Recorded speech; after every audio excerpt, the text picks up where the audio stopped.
সম্মানিত দর্শক মণ্ডলী, আমরা দেখতেছি ফুলি খাবার কি মজা।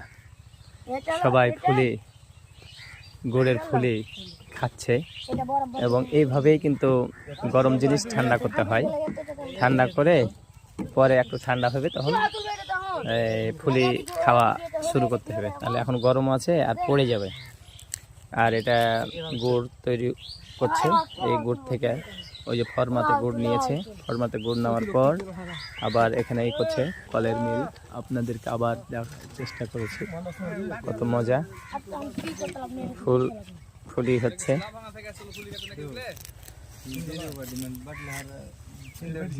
ফুলি দেখছেন।